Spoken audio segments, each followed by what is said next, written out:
منزل کاظم خان مروارید ستاره علی‌آباده و هر رهگذری که از اونجا رد میشه همیشه نیم نگاهی به بزرگی و عظمت این خونه داره. ولی تو این روزا خبراییه و قراره که ارباب به علی‌آباد سر بزنه و کاظم خان رو به فکر درست کردن و زیباتر کردن منزل کرده، طوری که در خور شأن ارباب باشه. آخه ارباب هر وقت به علی‌آباد سر میزنه همیشه منزل کاظم خان رو انتخاب میکنه. ناگهان در به صدا در میاد و حسن پسر کاظم خان به سرعت به سمت در میره. او و کاظم خان از قبل انتظار ورود کارگرا رو میکشن، چون قرار کارگرا منزل رو برای ارباب به بهترین نحو بازسازی کنن. حسن با خوشحالی به سمت در میره و در رو به روی کارگرا باز میکنه.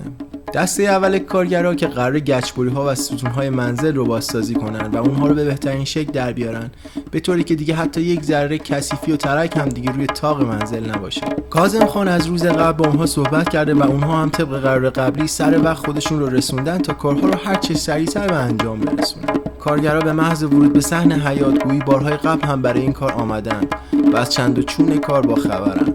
کاظم خان با اونها طی کرده بود که هرچه سریعتر کار رو دست بگیرن و کار رو حداقل تا 3 روز دیگه، یعنی قبل از حضور ارباب، به اتمام برسونن. ناگهان در به صدا در میاد و مثل اینکه قراره باز هم مهمون داشته باشیم. این دسته هنرمندانی هستن که با لباسهای شکیلی خودنمایی میکنند و قرار است که آینه کاری طاق منزل رو به سرانجام برسونن. اونها به محض ورود به منزل تعجب کرده و مستاصل همدیگر رو نگاه میکنن، گویی که ایرادی در کار به وجود اومده. اونها که دارن به کار کارگردان گچکاری کار طوری نگاه میکنن و تعجب کردن گویی که به هیچ وجه انتظار حضور آنها رو نداشتن. سردسته آینه کاران با کاظم خان به مجادله میپردازه که با حضور کارگران گچکار آنها قادر به انجام کار نیستن و نمیتوانن کاری رو از پیش ببرن. او از این بابت به خاطر این بی برنامگی بسیار ناراحت است و نمیتواند این وضعیت رو تحمل بکنه. از طرفی کاظم خان دلیل محکمتری دارد. او میخواهد تمامی کارها در عرض 3 روز به انجام برسد و هر چه زودتر کارها با هم پیش برود، چون سرانجام حضور ارباب نزدیک بود و وقتی آنچنانی باقی نمانده بود. آنها در مجادله و بحث با یکدیگر بودند که ناگهان اتفاقی مهیب اوضاع را به آنچه که بود بد و بدتر کرد. ناگهان نردبان یکی از کارگران گچکار به پنجره ارسی برخورد کرد و پنجره در یک چشم به هم زدن فرو ریخت. کاظم خان صحنه به وجود آمده را نمیتونست باور بکنه و در ذهنش فقط به این که او توانایی جمع کردن این افتضاح بزرگ را ندارد فکر میکرد و به شدت برافروخته شد. کارگر خاطی که گویی سند مرگ خودش را امضا کرده، در ذهن خود فقط به سرآخر کار خود میاندیشید که هیچ راه گریزی نبود. کاظم خان به سمت کارگر رفت و او را تا آنجا که میتونست به باد کتک و ناسزا گرفت. در یک چشم به هم زدن کاظم خان کارگر را با یک تیپا از منزل به بیرون انداخت و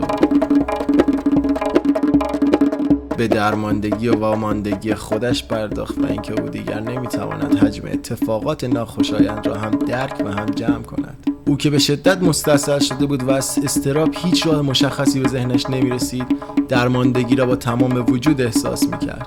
در این موقع بود که ناگهان حسن فکری به ذهنش رسید و خواست که این مسئله رو با پدر در میون بذاره. حسن به پدر گفت که کارگران رو به 3 دسته تقسیم کنیم. دسته اول امروز کارشون رو هر طور شده به سرانجام برسونن. دسته دوم فردا، چون آنها راضی به تداخل کارگران نمیشوند.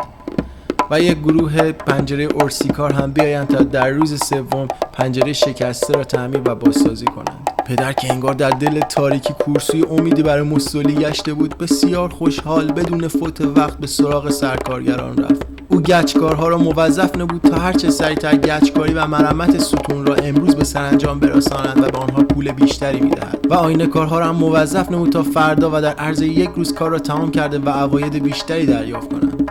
گچکاران که از خبر دریافت عواید بیشتر به وجد آمده بودند، به سرعت کار خود را شروع کردند. در روز دوم آینه کارها که تا پیش از این بهانه تداخل کاری می آوردند، به بهانه عوایدی بیشتر شروع به کار کرده و کار را تا اونجا که میشد شسته و رفته تحویل دادند. هنرمندان بعدی هم که از قبل برای درست کردن پنجره‌های ارسی هماهنگ شده بودند، در روز سوم به تعمیر و بازسازی پنجره ارسی پرداختند. کاظم خان از خوشحالی در پوست خود نمی گنجید و رفته رفته رضایت خاطر از روند کار او بر صورتش مستولی می گشت. حالا منزل کاظم خان به منزلی زیبا و شکیل برای ورود و حضور ارباب تبدیل شده بود و رضایت خاطر از این حیث برای هیچ کس پنهان نبود.